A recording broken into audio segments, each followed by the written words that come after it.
All right, I'm here with Harold Ruhl, and I'm going to be interviewing him about the Kennedy assassination, um, the John F. Kennedy assassination.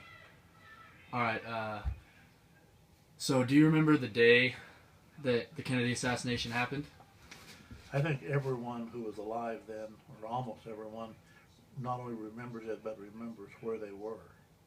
And where were you at? I was up at the Wichita Eagle. I was a young sports writer there. It was my first year of college, and I was there in the afternoon. And an older guy who was deaf, he was the oil editor.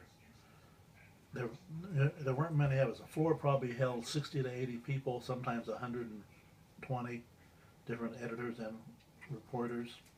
And there were probably 5 people on the whole floor. And because it was afternoon and the paper did their work in the evening. And he walked over and said to me, they shot him. And I looked and said, and of course he couldn't hear well. And I said, what or who? And he said they shot the president.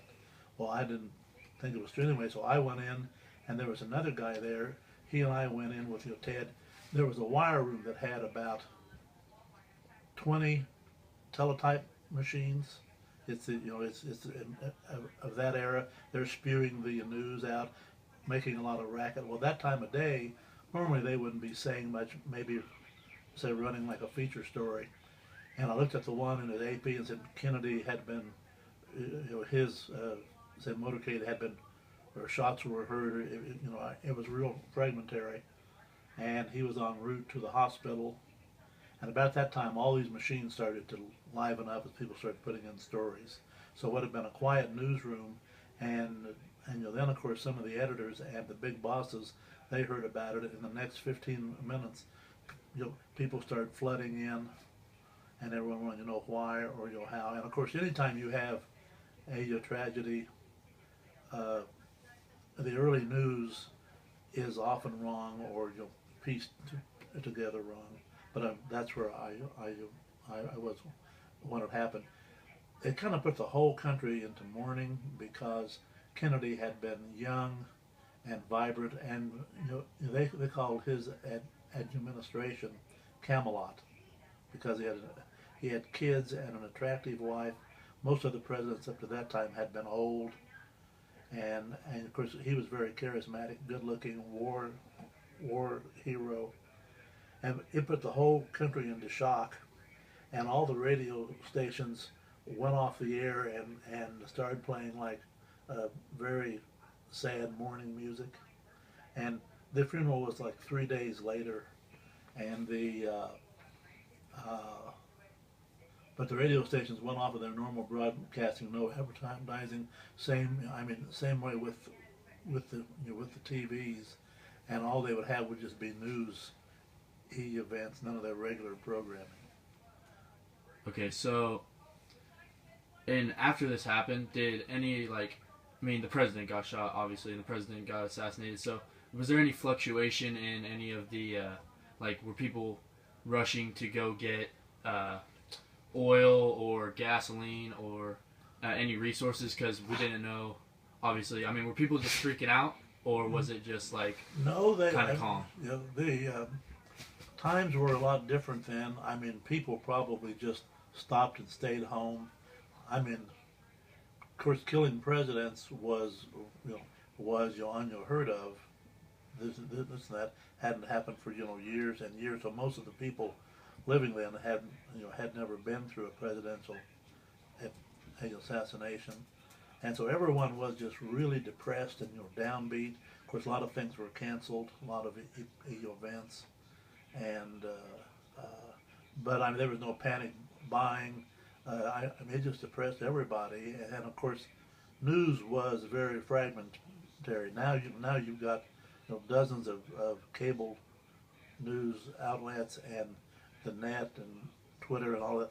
Back then there was none of that. So news, you would wait until they broke in to their say broadcast, or at the at the regular news time on the TV. And most people's national news came from the evening news on CBS, ABC, or NBC.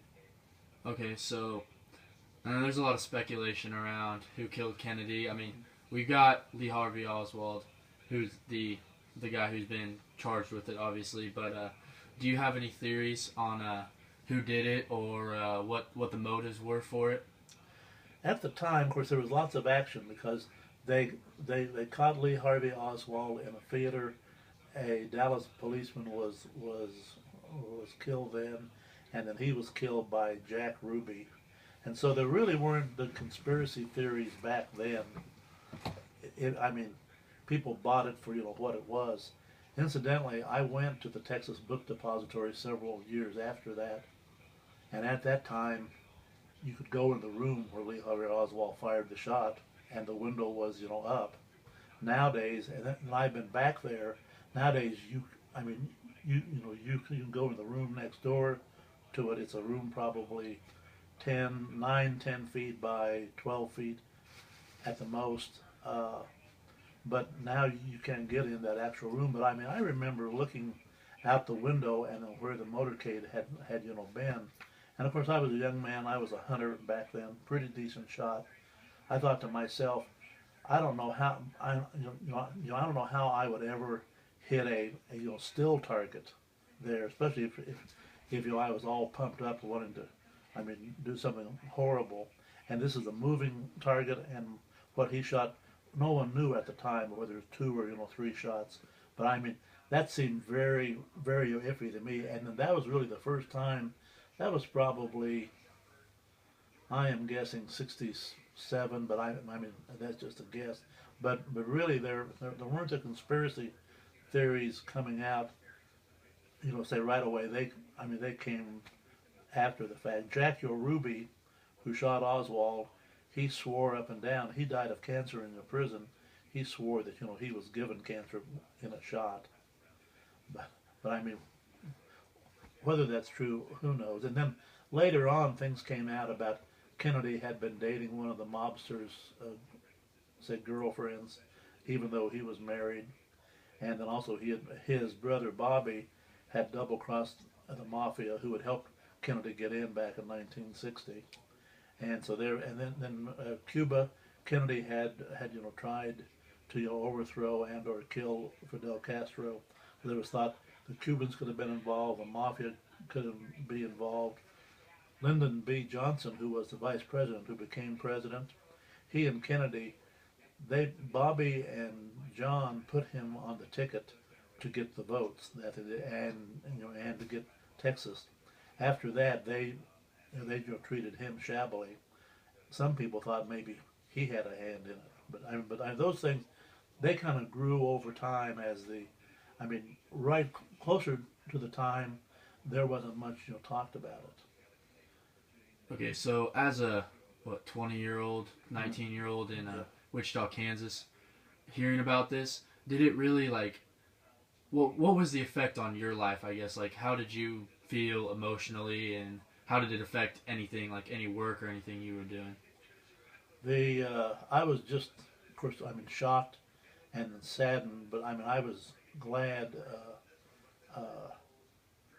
that some of my close relatives who were dead, who had died at that time, that they didn't have to be alive to go through that. The one thing, and I believe it was it was after college in the spring, and could have been 64, might have been 65, but I'm guessing